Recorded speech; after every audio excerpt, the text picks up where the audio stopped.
Okay, good evening everybody. Warm welcome to you all. We're delighted to have donors, supporters, advocates and research collaborators with us in the auditorium this evening, as well as those joining us online. Welcome to you online as well. Thank you all for being here. It's a great pleasure to welcome you here to the Florey. A little bit of housekeeping. Please take a moment to silence your cell phones. There is an exit at the front here where most of you came in, and also another one at the back behind the cameras. And if you need the bathroom, they're outside the auditorium on my left or your right. Another thing I've just been told as well is that someone apparently has lost some spectacles, and if you've lost some spectacles, they're at the registration desk just outside, so please go and get them there. Okay, this lecture is being live streamed and it's being recorded, and people will be taking photographs throughout the evening, so don't be surprised if someone gets up and starts flashing a camera. Okay, this is the second event in our 2025 public lecture series, and tonight we've got some really excellent talks for you which will focus on our diverse and impactful work in neurodegeneration and our innovative approaches to treating brain diseases. My name is Andrew Lawrence. I'm a Senior Principal Research Fellow here at the Florey, and I'm also one of the Deputy Directors here. I lead the Addiction Neuroscience Laboratory, where our work, my particular work, is about understanding and ultimately finding better treatments for drug and alcohol abuse. But it's not about me tonight, it's about you guys and about the speakers here. Before we start, I'd like to acknowledge the traditional owners of the land on which we meet today, the Wurundjeri people of the Kulin Nations, and pay my respects to their elders past, present and emerging. I'd also like to extend my respect and warm welcome to any Aboriginal and Torres Strait Islander peoples that are here with us today this evening. Okay, as I said a moment ago, we've got a really fantastic lineup of speakers from across our research spectrum. The first three speakers will be sharing their discoveries in the laboratory related to stem cells in multiple sclerosis, motor neurone disease and Parkinson's disease. Then we will hear from the clinical side about a treatment, including the story from a patient who is living with Parkinson's disease and sharing his experience with deep brain stimulation. So that's coming up towards the end. Tonight, as I mentioned a moment ago, you're going to hear a lot about stem cells and how we're using them in your research. So that you're not too confused, I thought I'd just give you a quick primer, a quick 101 on what stem cells really are. So they're a special type of cell, and they really have two important properties. The first one is that they can make more cells like themselves. In other words, they can self-renew, okay? The other really important property is that they can become other cells that do different things to the cell that started out. And this is a process that we call differentiation, okay? Stem cells are found in almost all tissues of the body, and they're crucial for tissue repair, for growth and for maintenance. Scientists, including here at the Florey, but all around the world, are researching with stem cells to understand and potentially develop new therapies for neurological conditions. And you'll hear some of that tonight. There are really a number of different types of stem cells, so I'll just tell you which ones there are so you don't get too confused. The first type is the embryonic stem cells. These are derived from the inner cell mass of a fertilised egg, and they can become just about any cell. Think about how a baby is developed from a bunch of cells. Those cells start out, they can turn into a muscle, a bone, a nerve cell, whatever. Adult stem cells are found in various tissues throughout the body. Typically, they can differentiate into a much more limited number of cell types that are usually related to the organ or the type of tissue from where they come from. And then the last group, which is the group you're really going to be hearing most about tonight, is what we call induced pluripotent stem cells, or iPSCs. As I said, this is the last group of cells. We're going to hear about these tonight. Human biopsies can be taken, often from just a piece of skin or a little bit of blood, and these cells can be what we call reprogrammed in a dish to become immature cells that have the ability to become any cell that you want in the body, and you'll see how we do that tonight. This was a groundbreaking discovery in 2012 by a scientist in Japan called Shinya Yamanaka, and he won the Nobel Prize for this discovery. And this has since led to an explosion in research as to how we can use these cells in a patient-specific way for both research and for therapy. Okay, you've heard enough from me. Let's move on to our speakers. So I'm delighted to welcome our first speaker for this evening. It's Dr. Shwathy Ramesan. She's a Florey neuroscientist and she's also a biomedical engineer. She makes 3D mini brains and uses those to model diseases such as multiple sclerosis and to drive innovation in brain health. Shwathy will be talking to you about preclinical disease modelling and stem cells in multiple sclerosis. Thank you, Shwathy.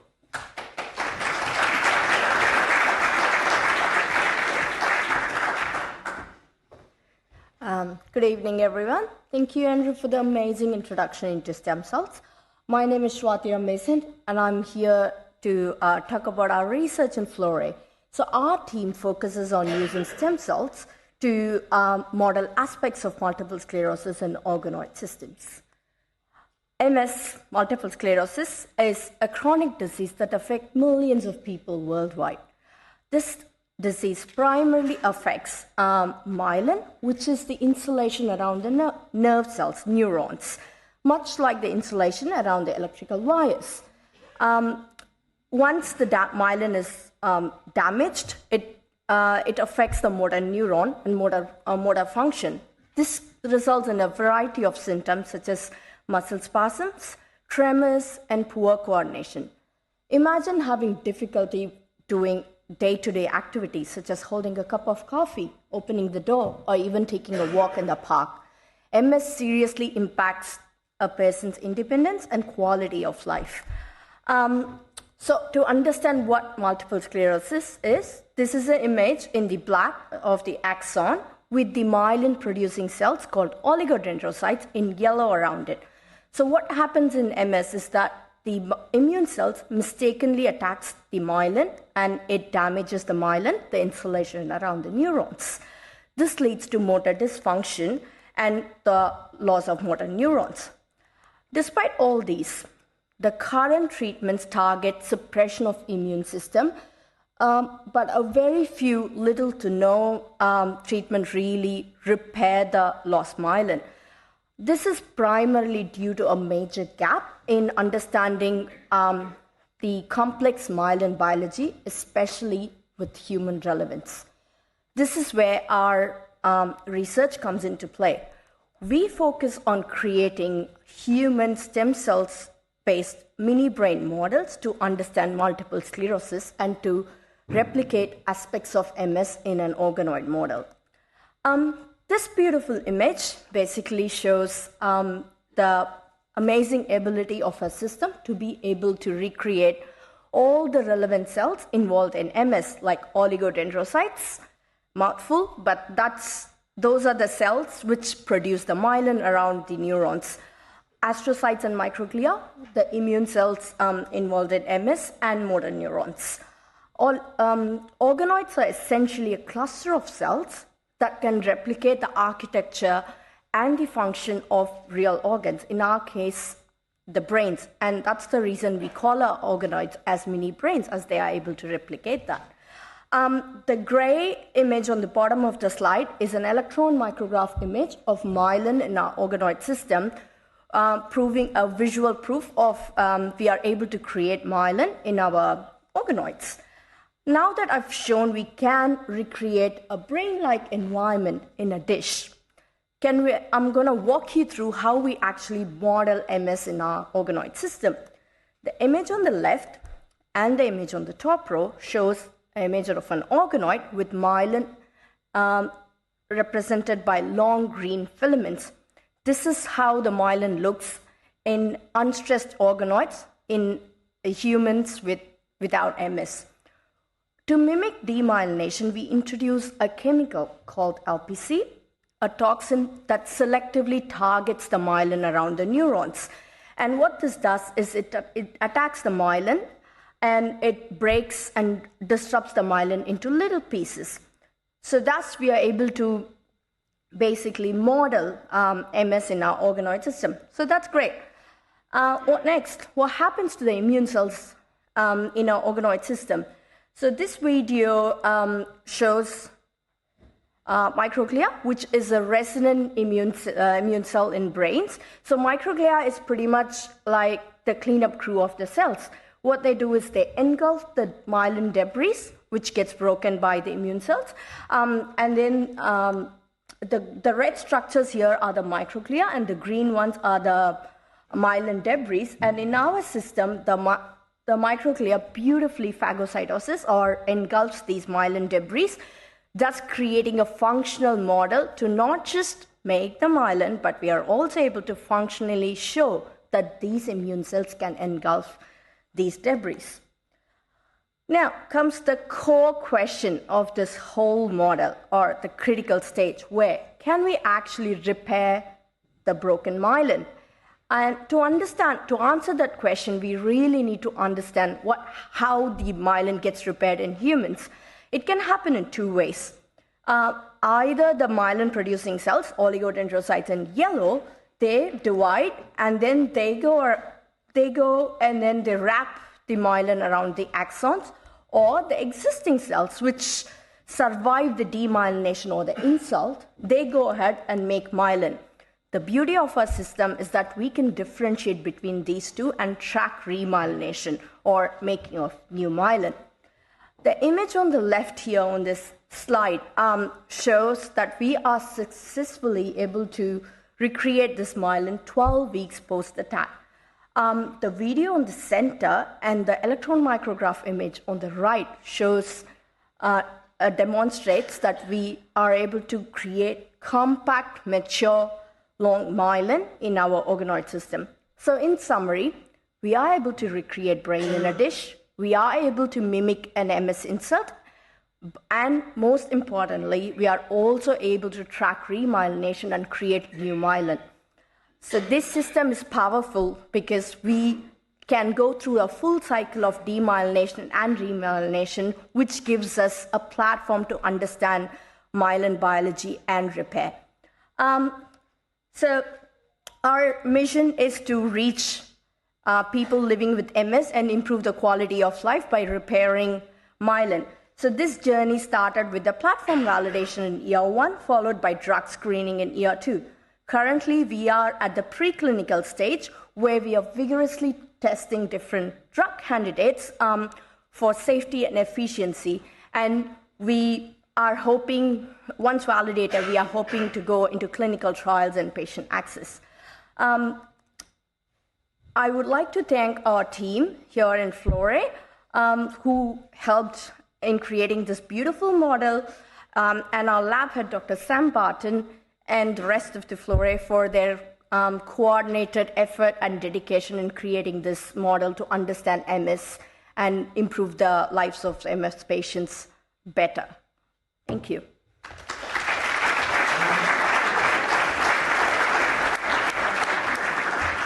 Thanks, Shwathy. That was great. And just to really bring that home to you, my daughter's 26 years old and she's a mental health nurse, and she found out over the weekend that one of her colleagues, another female nurse, early 20s, was admitted to the Alfred Hospital and today was diagnosed with MS. So it happens, and it happens on a daily basis in the real world. And so it's really important what's happening here and all around the world to try and develop better cures for these terrible disorders. Okay, let's move on to our next speaker. I'm delighted to introduce our next speaker, Dr. Thanuja Dharmadasa.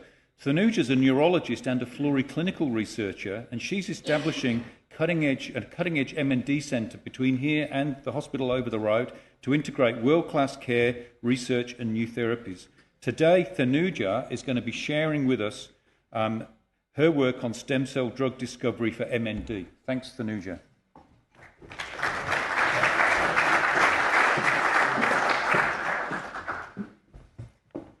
Thank you very much, Andy. And I'm going to really share with you another way that we use human stem cells to try and really model disease. And as Andy said, I'm really going to talk to you about motor neuron disease. So this is work from the motor neuron disease lab here at the Florey, and work that's really been championed and pioneered by Brad Turner, who's the head of the M&D lab, and Chris By. So I'm really showcasing their work here tonight. So for me, M&D is really synonymous with this person here, who's Lou Gehrig. So Lou Gehrig was a young American professional baseball player of the New York Yankees. He was an incredible athlete of his time. He was called the Iron Horse, and he was struck down by this disease, MND.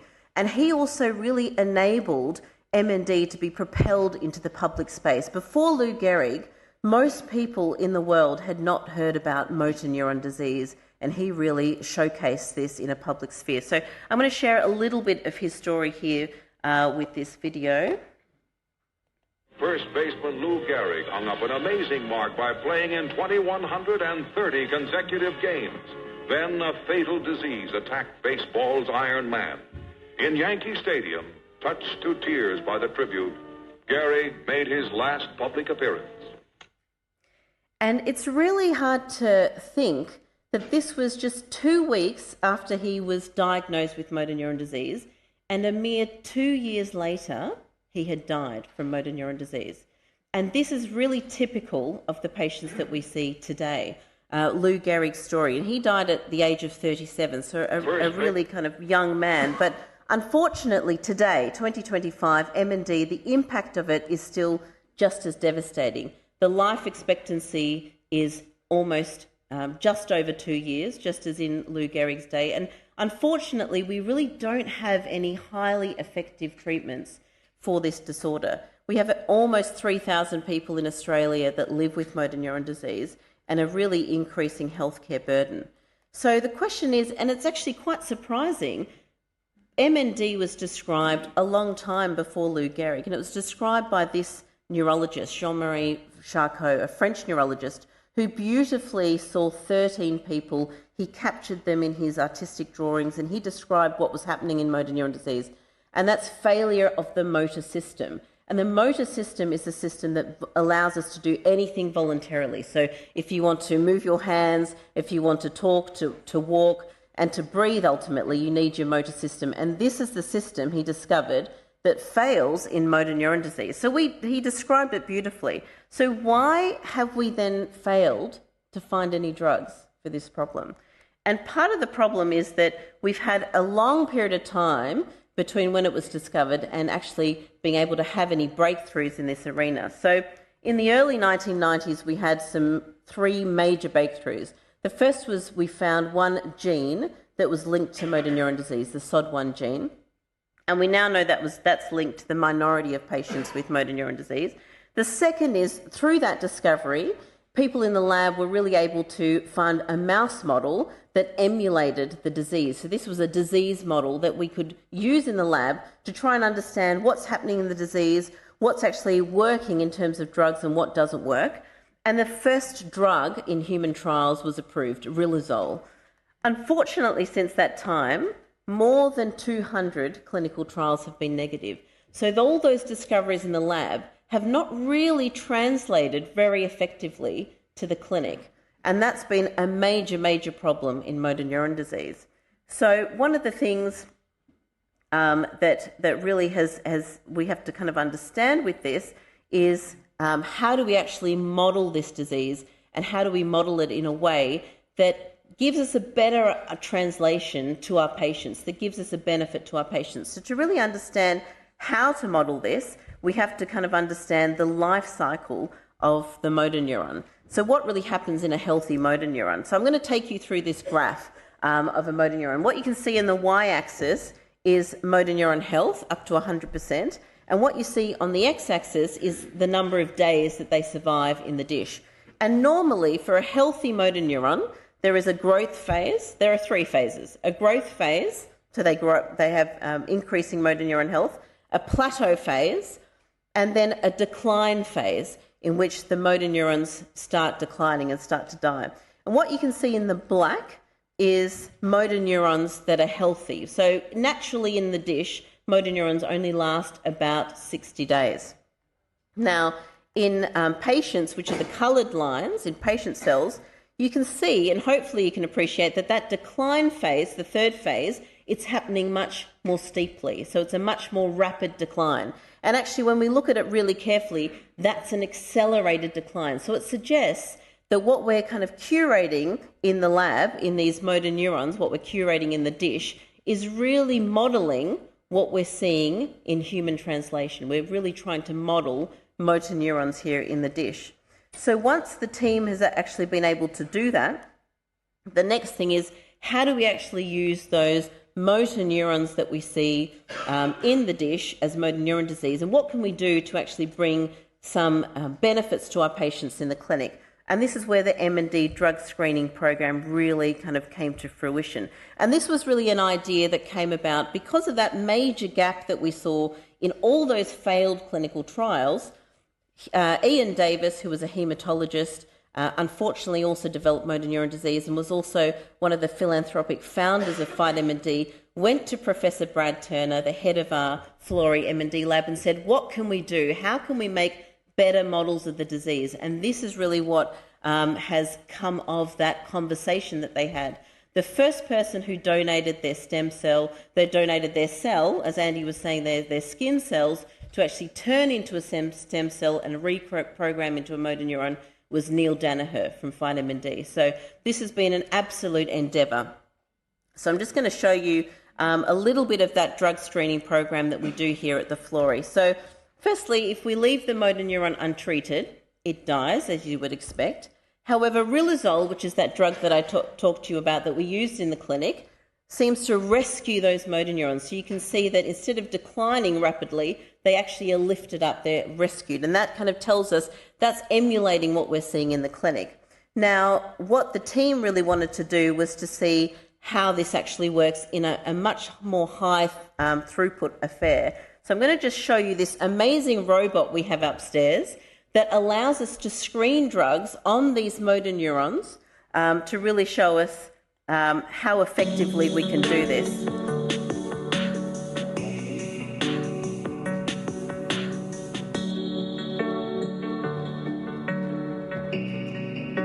So what this is showing you is a really kind of efficient and robust way of feeding the cells, plating the cells, and running a lot of different drugs at one time to really see if they're doing anything to rescue the motor neuron. And this is what we're now doing at a far more high level. What the team have now been able to do is to actually test all those drugs that I said had failed in clinical trials, and you can see in the black they all failed in the dish. So it is recreating what we're seeing in the human in the clinical trial. And I just want to kind of share the last little thing is these three drugs that we found from this incredible screening. So these three coloured lines were the only three drugs in all of these drugs that were screened that have shown some rescue of the motor neuron.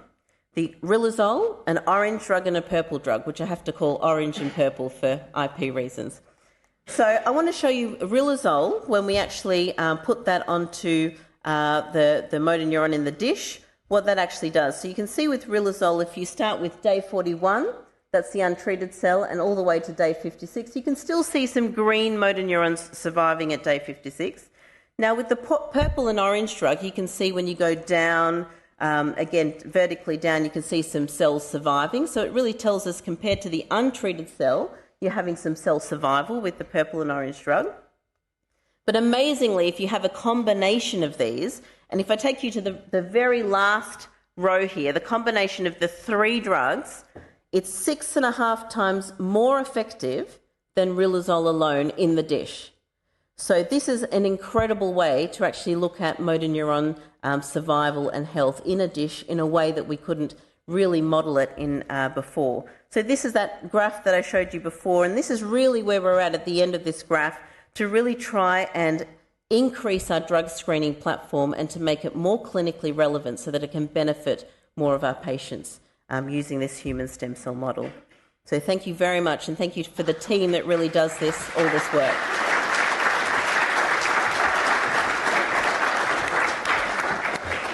Thanks so much, Thanuja. That was great. Okay, so we're moving on. Our next speaker is Professor Claire Parrish. Claire is another Deputy Director of the Florey like myself, and I've known Claire since she was a PhD student, actually, so we go back a very long way. At the Florey, Claire leads pioneering stem cell research program to repair brain damage and develop new treatments for conditions like Parkinson's disease and stroke. Tonight she's going to be sharing her work on stem cells in Parkinson's disease and how that can hopefully translate into new therapeutics going forwards. So it's my great pleasure to introduce Claire to come and talk to you precisely on that topic.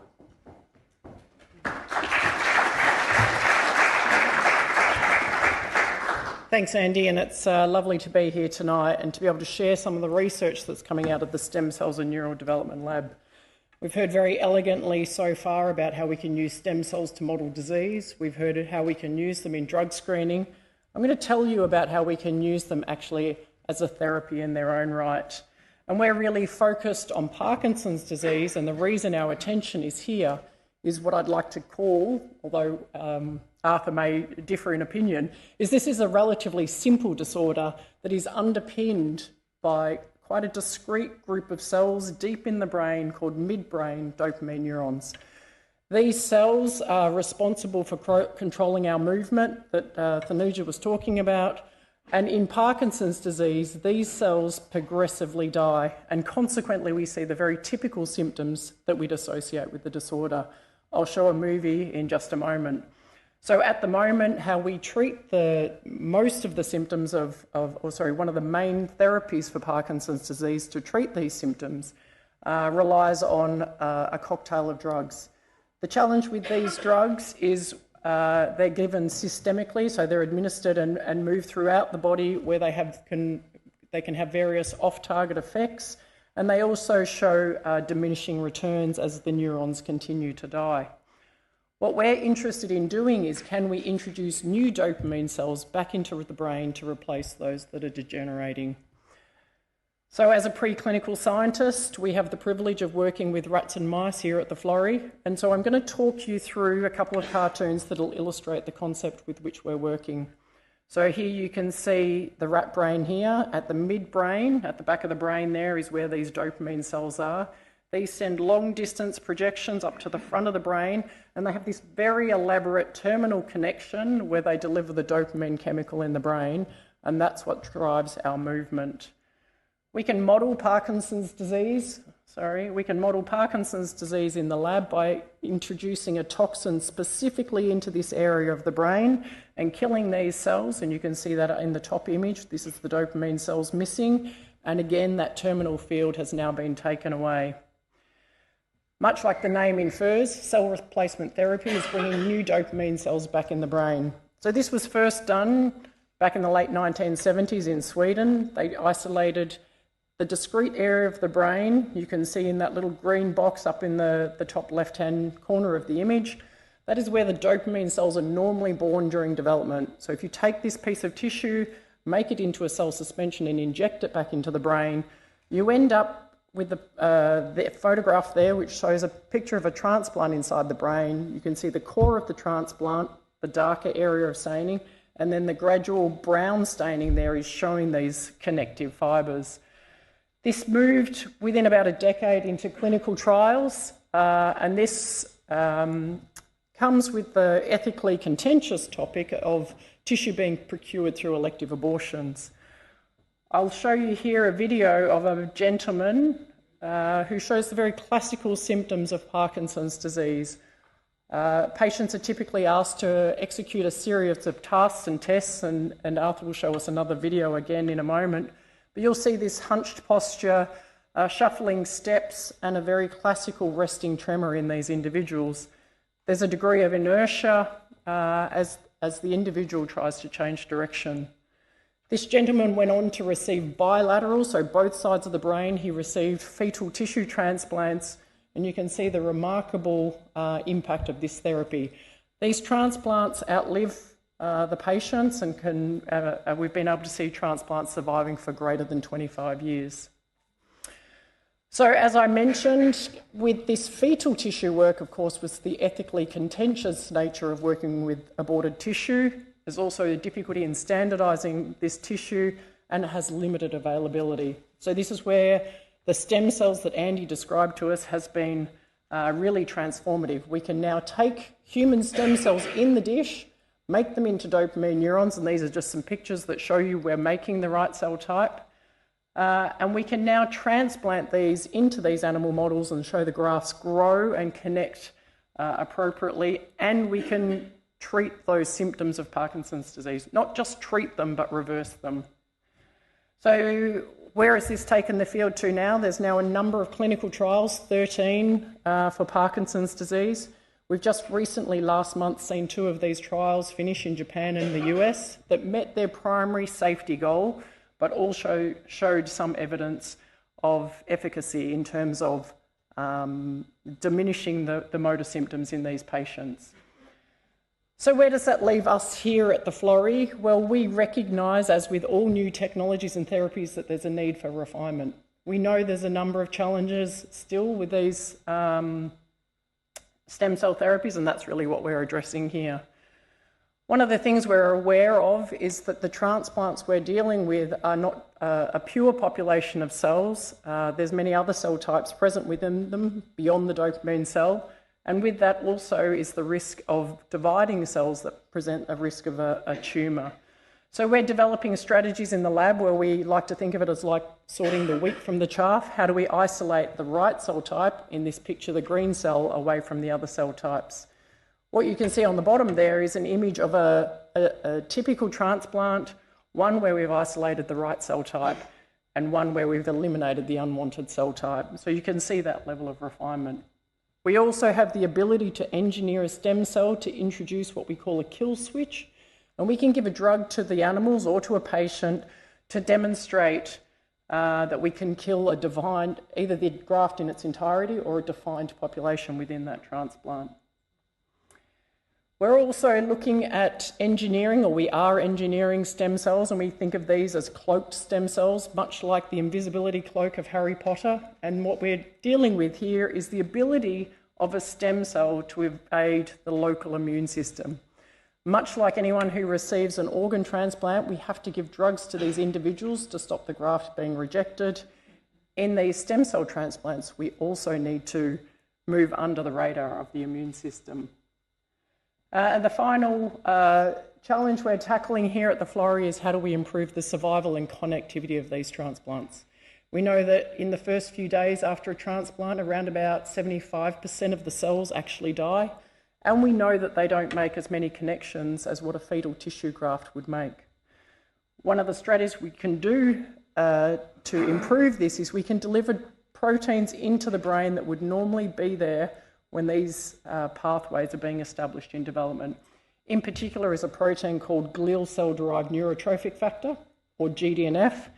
And you can see here in these images, the pictures on the bottom show high magnification images in the brain of these networks of dopamine fibres, and these dopamine fibres are notably more increased in this scenario. We can also do this by exposing the animals to exercise to boost these levels in the brain. So where does that leave us as a field? We've been able to demonstrate that human stem cells really are a valuable resource for regenerative medicine. They have remarkable potential that we're already seeing for Parkinson's disease, with already promising outcomes from phase 1 clinical trials. The work at the Florey here will continue to refine this technology as we move into new clinical trials, and the lessons learnt here will have implications for a number of other neurological disorders. And this work wouldn't be possible without the remarkable team in the Stem Cells and Neural Development Lab. Thank you.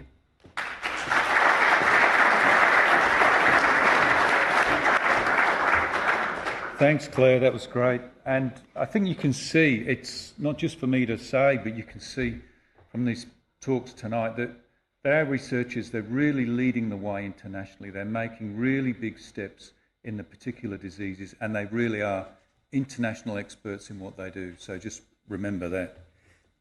Okay, our next presenter is Dr. Arthur Thevathasan. Arthur's a neurologist and he specialises in movement disorders. He's also completing a PhD at the Florey at the moment to look into ways to improve deep brain stimulation therapies, bridging clinical care, research and medical education.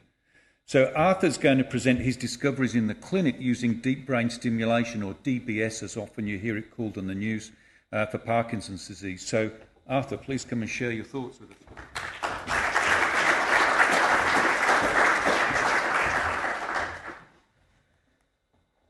Good evening, everyone. Thank you very much for being here.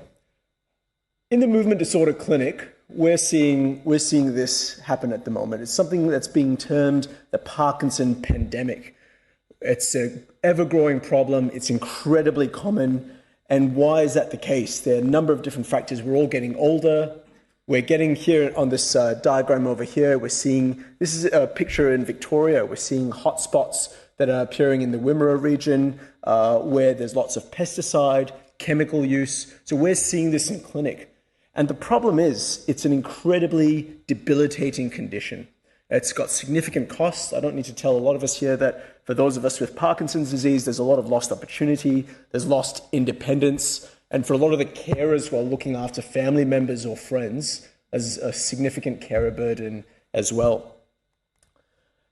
And so I'm a deep brain stimulation neurologist, and often patients come to me when medications are not quite cutting it. Medications give us a good bit of coverage, but sometimes it's just not quite cutting the mustard. And so you need to undergo this, or it's a consideration that you can undergo the surgery called DBS. It's where often patients undergo awake brain surgery, where wires have to be drilled into their skull, and they go deep into the brain on both sides of the brain as well. And you can see it over here. These wires are tiny, and they go, just as what Claire said in terms of the rat brain, but just into the slightly higher than the midbrain. And we deliver electricity there that sits like a little bit of a pacemaker, but instead of your heart, it's a pacemaker for your brain. And when things go right, this is what tends to happen. And so this is one of our patients who's had DBS, but this is the device turned off. We can see quite significantly, we can see the characteristic Parkinsonian tremor. You can have a look at her face as well. She's quite, not quite as expressive, and I think many of us here will be familiar. This is a cardinal symptom of Parkinson's disease where we get them to move their hands, and this is called bradykinesia, where you get these slow, sort of very decrementing movements. Great difficulty getting up off the chair over here as well. And there's quite significant, and similar to Claire's video that she showed you, there's quite a lot of independence loss with just being able to get off a chair. And this is what happens when the deep brain stimulation device is turned on. You can immediately have a look at her face, and there's quite a lot of facial movement and facial sort of reaction that's turned back on as well. Have a look at her speed of movements. They've significantly increased in speed. And this is all because we're giving constant electricity over there as well. Now we can have a look as we keep going there. And she stands up and she has a walk and she immediately goes as well. And so almost similar to what we're doing with stem cell therapy, but this is the other end of the spectrum. We're not curing Parkinson's disease, unfortunately, but we're sort of helping a lot with symptoms. And we're having a look. She's already overtaken where she was as well. She's going incredibly quickly.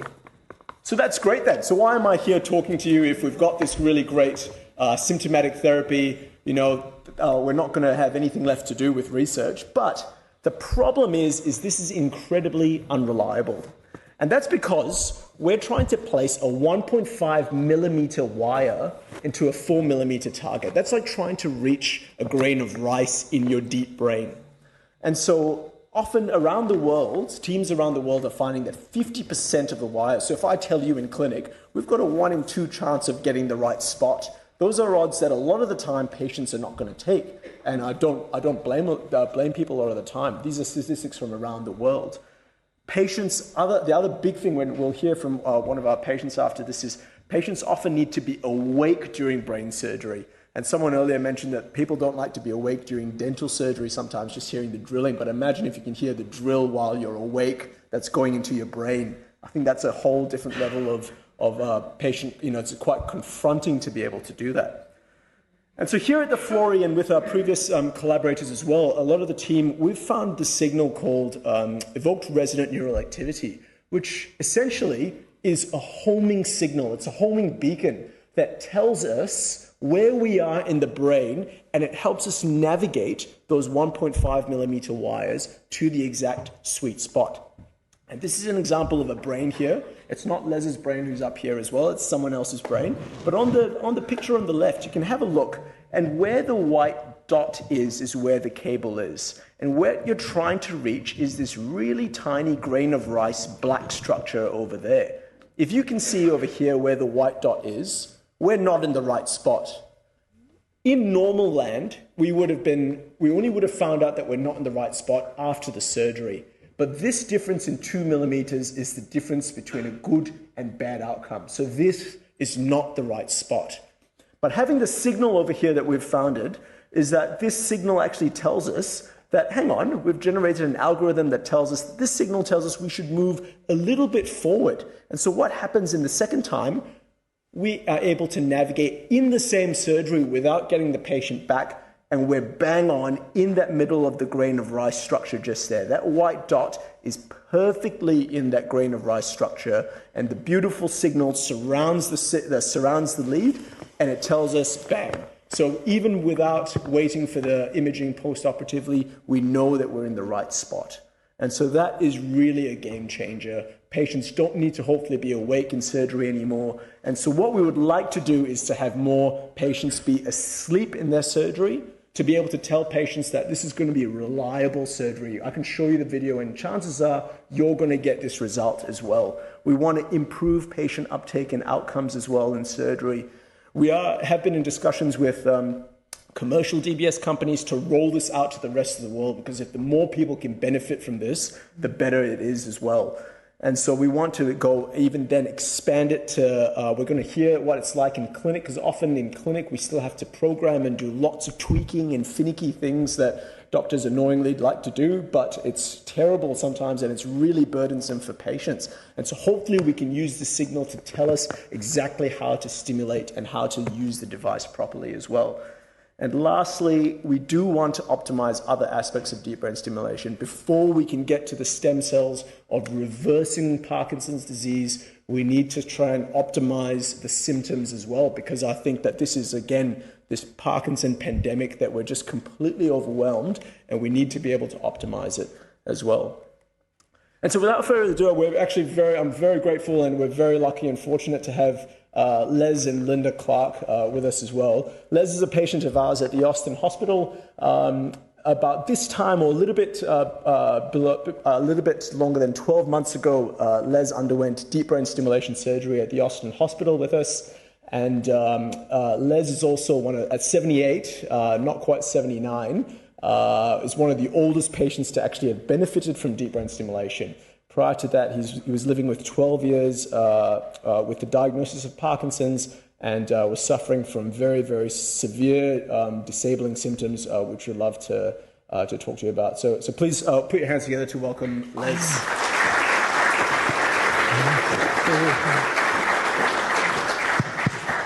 Thank you very much for being here, Les and Linda. I might just start by, it'd be really important to hear Les's perspective about it, but maybe can I just start by asking you, what were you like before surgery? So maybe about 14, 15 months ago. Can you tell us a bit about that? Yeah, I've got a cheat sheet here. So yeah. I told Les there'll just be a few people here, but... the big one was tremors, carnesia. What's that, sorry? Carnesia. Tremors. The tremors. Yeah. Terrible. And I had freezes. So I'd freeze out for 2-3 hours, just couldn't do anything. And does that mean you're sort of stuck and unable to move? Yeah. Normally about 11 in the morning to about 2 in the afternoon. So most of the day it just freeze. Terrible. I was taking about 14 Kinson a day, plus every 2 hours really. And I had So Kinson's one of the key tablets that we take with Parkinson's disease. And plus I was trying to inject myself, which I'm a bit squeamish about anyway, with the amomorphine injection. Yeah. That's right. And so Les was getting quite a lot. And so again, with medications, and often we see patients when, Les, you had a huge number of medications every 2 hours, seeing us in clinic as well. Can I ask then, after surgery and where you're at now, what have you been able to... Right, the achievements are I don't have the tremors anymore, which is fantastic. I'm on one tablet a day now. Sounds like some advert, doesn't it, one tablet. So that's great. I don't have any freezes at all, nothing. fantastic. Complete change of life, you know. Linda, can I ask you in your perspective, because that's one of the key things that we often tend to focus on. It's not easy for Les, but I'm sure it hasn't been easy for you as well. Would you like to add on to that about what it was like before and what it's like now? Well, like Les said it. Oh, sorry. Oh, sorry. Can you hear me? Yeah. I can. Well, before, like Les said, lots and lots of tablets, remembering to take the tablets really affected our social life, and particularly freezing affected the social life. After 5 o'clock, you couldn't really socialise with anyone, you know, because he would freeze. Really, really affected our life, didn't it? Mm. And particularly the drugs. But then, after the operation, it was completely different. We can go out in the evening, we can have meals at 8 o'clock and not at 4 in the afternoon. It's just really, really changed everything, hasn't it? Mm. I'm trying to think. The main thing, we're great travellers, we've always travelled all our life, and we couldn't travel, you couldn't do all the things we enjoyed doing. And the people at the Austin were brilliant. We managed to go over to New York to see our grandchild only about a month ago, which was amazing. We thought we'd never be able to travel again, certainly long distances. It's just been a complete change of life. And social life just generally, you know, we can socialise. Really, you got to the stage where you weren't socialising very much, and from a carer's perspective, that's really difficult. I try to keep myself busy, but Les would say, where are you going, when are you coming back, all these type of things. Don't have that anymore, so it made a huge difference to my life. Mm. Yeah. Do you mind if I actually ask then, because it's obviously, you know, not all rosy as well, and that's why we're here and we're trying to improve things. But one of the things we spoke about at, just in clinic last week actually was, what were your concerns about actually having the surgery when I saw you about 2 years ago? Everything was explained, really. Everything is explained. The pros, the cons. There was nothing really that I could say if there was any problem. I was already aware. I think what we were trying to achieve, which frightened me, obviously being awake, well, somebody drills a hole in your head, or 2 holes as it is, wasn't very pleasant. I remember lying there. What was that like, actually? Can I ask? Pretty petrified, really. It wasn't something that, as somebody said, I'd rather have a tooth out. But tell them about the drill. Yeah, the drill, the anaesthetist actually was more painful than the drill. But the guy who was doing the operation, he said, I'll let you hear the drill. I thought, oh, great. I anticipated it'd be like a drill that would, like a high, high fit. It sounded like an old drill out my dad's shed. Honestly. Anyway, it's too late to pull out by then, I think. Yeah. But tell him you have your head in a clamp. A clamp. Yeah. Well, was that the biggest concern for you going into surgery? Was the awake surgery was the biggest reservation, you think? Yeah. So, yeah. Well, I don't know. I mean, Dr. Wes said it doesn't always work, It gave you the options, particularly at your age. So you had that doubt in your mind all the time, so he did tell you what could happen. Yeah. And Linda, can I ask you, what are the other barriers that, what are the difficulties that you're sort of experiencing now with DBS? Now, not really. Speech. Oh yes, speech, sorry. Yeah, speech is gone. A lot more than he has before, so we're having problems with that, but Les has started a course at the end of this week, actually, 4 weeks course speech therapy, so we're hoping that's going to help. And Les has to have a stick, but that really, we don't think that's anything now to do with Parkinson's. It's more, back and old age. Mature, darling, mature.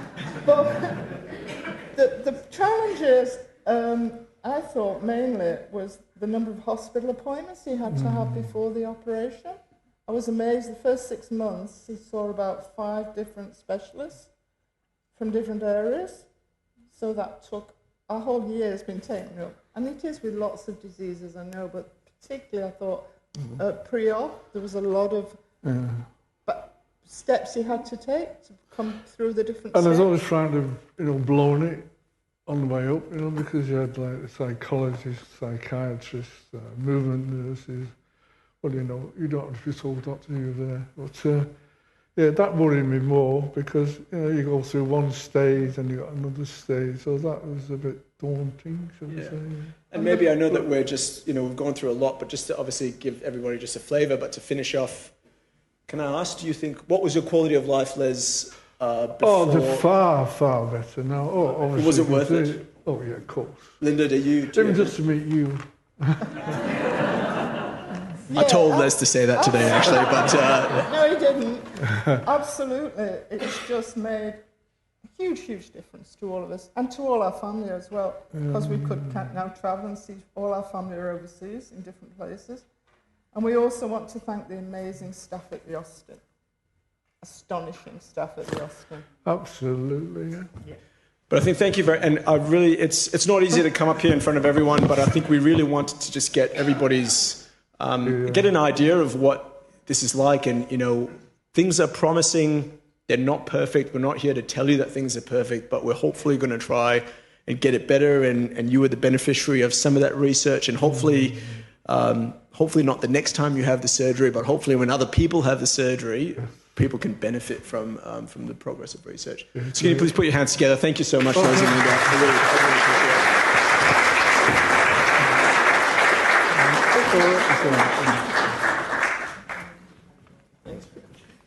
Oh, fine.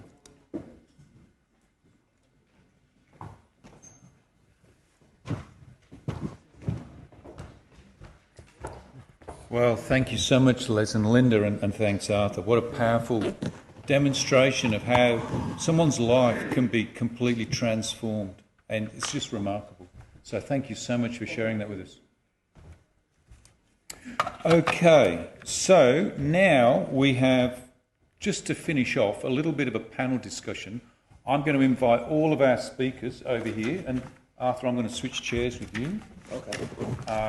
So can all the speakers please come up?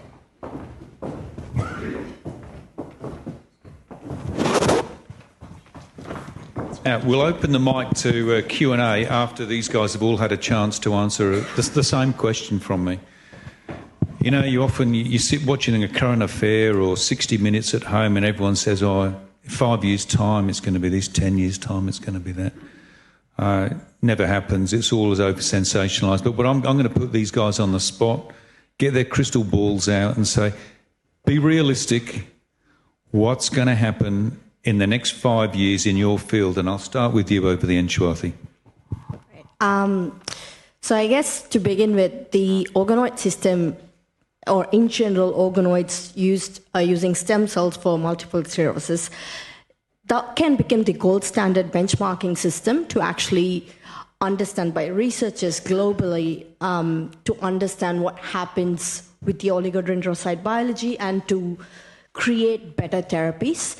It can also function as a drug testing platform, validating and accelerating drug discoveries, because this can act as a mid-throughput assays.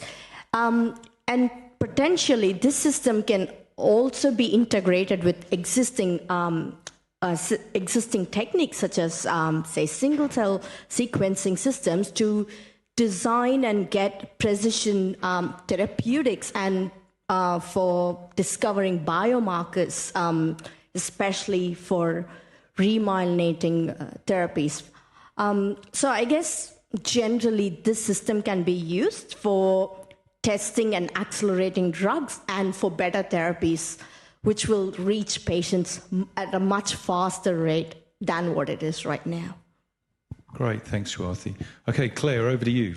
Cell transplantation, where are we going to be in 5 years' time? You said there's a bunch of trials already happening, so please have a look in the ball for us. So I mentioned the 13 trials. We've now seen 3 come to completion within the next 5 years. All those other trials will be completed, and the majority of those are to show safety of this new therapy. Advancing on that, we're already proposing, or we're already in early stages of planning here at the Florey, a clinical trial using some of the new technology I described. One of those is a cell that will hide under the radar of the immune system. As I mentioned, the benefit of that would be removal of all those drugs that you would have to take normally if you're a transplant recipient. That would be a game changer, but it also means that you could treat many, many patients with the same batch of cells that were generated in a facility. Where a lot of what we do here is using what we call a research grade cell. So whilst our labs are clean, they're not clean enough to go into the clinic. We need to repeat a lot of the work we've done using a clinical grade cell product. That's the other major advancement that we'll make in the next few years. Great, thanks Claire. We'll look forward to seeing the results of that. Thanuja, what's your robot going to deliver in 5 years' time? Yeah, well, I think 2 things. Firstly, accelerated drug discovery. So we kind of already talked about all those drugs that were being screened, a lot of them not working, but 3 that really looked like they were rescuing the motor neuron. And so what we'd like to do now is to take that into clinical trials. So we know that on the human stem cell model, on the model of the disease, it looks like it's working in the dish. We now need to take that into clinical trial and really see if that works. So that's going to be the next thing. And this kind of platform will allow us to keep doing that. So you could put anything on that. You can put blood pressure medication, you could put cold sore cream, you could put aspirin on there, you could do anything that's already out there, repurpose drugs, and use that to really test, are these rescuing the motor neurons? So we want to try and really harness that power even more in the next 5 years so that it's clinically usable. And the second thing is going towards precision medicine. And so what we'd like to do, and you kind of mentioned it early, that we're doing a combined clinical research endeavour across the road with the Royal Melbourne Hospital. What we'd like to do, because we know with a lot of these conditions, there's lots of different reasons why the system fails. And sometimes one drug will not fit everyone. And so what we want to do is to use these models, these really personalised models, to try and really see what specifically we can do for the individual, what works for the individual, what combination works for you, might not work for the other person. So really going into precision medicine, I think, will be the next thing we're going to do. Right. Well, let's look forward to that. Arthur, last but not least, so you've just demonstrated a huge kind of leap forward in terms of targeting the sweet spot, much better than we could in the past. Obviously, you know, what are you now at? Obviously, the 50-50 is not a great odds, but what are your odds now relative to what they were? And how are you going to go to the next level beyond that? Well, as I think we told you about maybe 70% rather than 50-50, but I think in 5 years, we hopefully want to be able to, for not just our team, but for teams internationally, for this to be rolled out and for them to be able to tell them about 80 to 90% effectiveness. And I think, you know, hopefully in 5 years for the teams that have this, we can start to say, oh, you're worried about awake surgery? Don't worry, we'll put you to sleep. We've got this new technique. That's what we can do. And I think we would have done the whole surgery side. That would have been done by 5 years. And then we can move on to then getting that last bit of 10% to 15% of the programming and all the other stuff that we have to do in clinic to optimize the outcomes. So hopefully the surgical side will be done and dusted in terms of finding the sweet spot in 5 years' time. Great, thank you. Well, you heard them straight from the horse's mouth. It's up to you guys to hold them to it now. Okay, so we've got a few moments left for Q&A. If anyone's got a burning question, please put your hand up. We've got a roving mic. If you're online and you've got a burning question, please put it into the Q&A box online and someone will have a look at that for us as well. So where have we got? Anyone got a hand up? We've got a mic here. Gentleman here, please go ahead. You don't have an introduction for me, do you? No. Keep it quick. I have 2 questions. One for Dr. Forgive my pronunciation, Ramesan? Yeah. Yes. Shwathy, yeah. Could you comment on the influence of beta interferon with respect to MS generally? There is a lot of research made, but we can't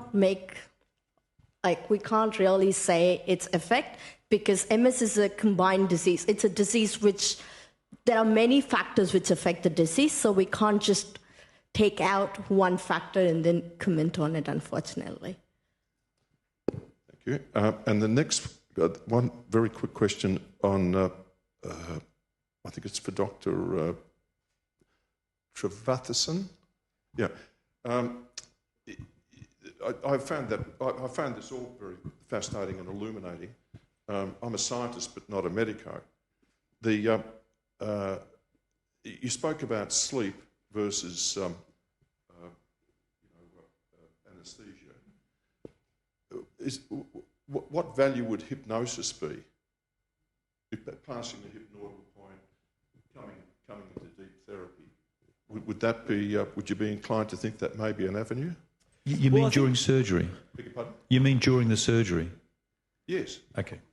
Yeah, I think a lot of the time we do an element of trying to keep our patients calm during surgery, but there is still some patients manage it better than others. Some patients are able to meditate, whether they do their own form of their self-hypnosis. That's certainly part of it. But I think there's also great value, and there are other ways in which, currently there's some centers that are doing a sleep surgery, but there's great value in being able to go to a patient right before surgery and saying, don't worry, John, you're going to go to sleep, and when you wake up, it's all done. Almost every other surgery, 99% of surgery around the world, that's the case, because you don't want to be awake and be hearing what the doctors are doing and the anaesthetists are talking about. You don't want to be hearing the beeps. And so I think hypnosis, yes, it's great, and we encourage that if you can manage. There's a lot of encouragement to be able to get through surgery.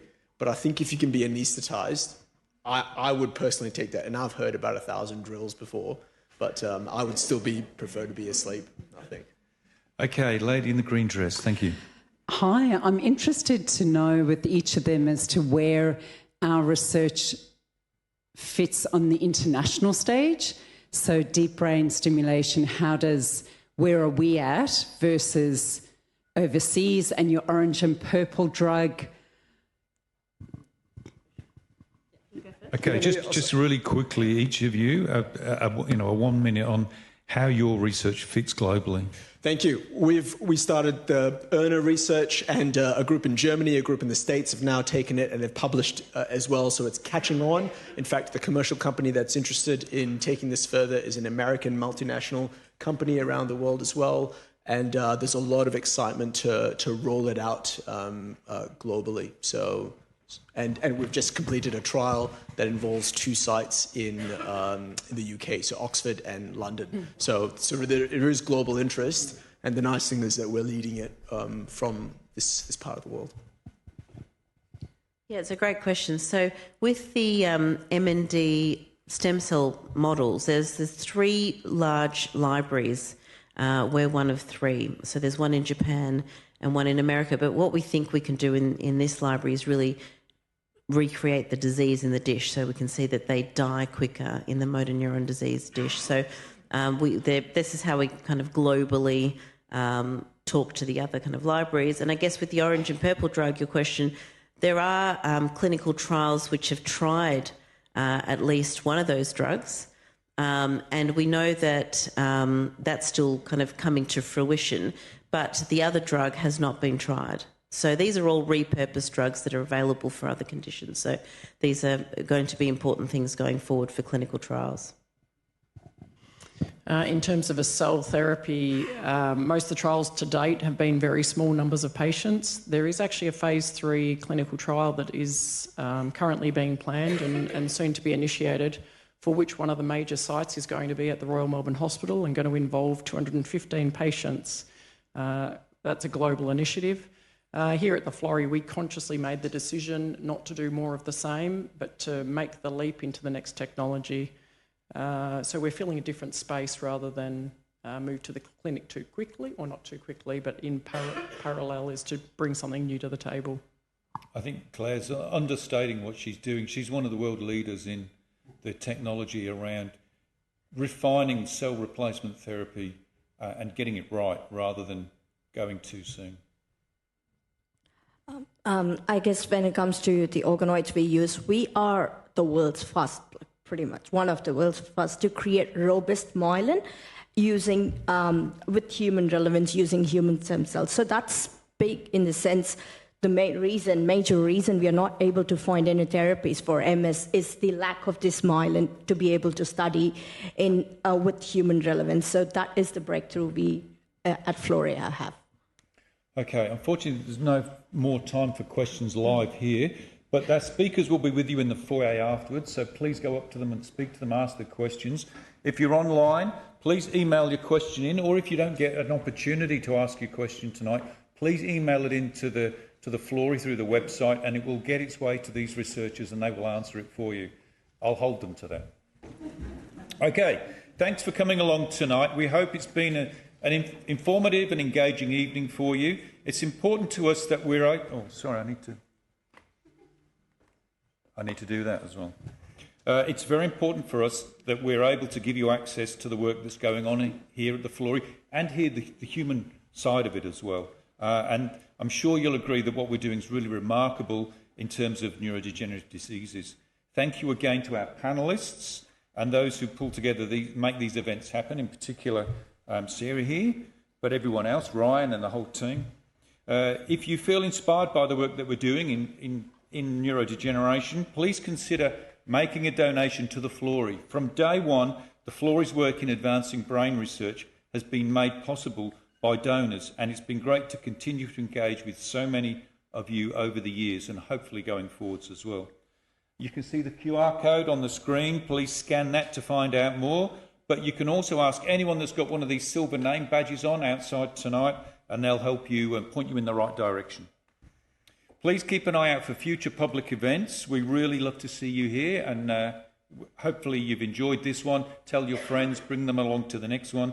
And as I just said a moment ago, there are refreshments now available in the foyer, so please come and enjoy those with us and mingle and network amongst the speakers and the researchers. So thanks again, and have a lovely evening.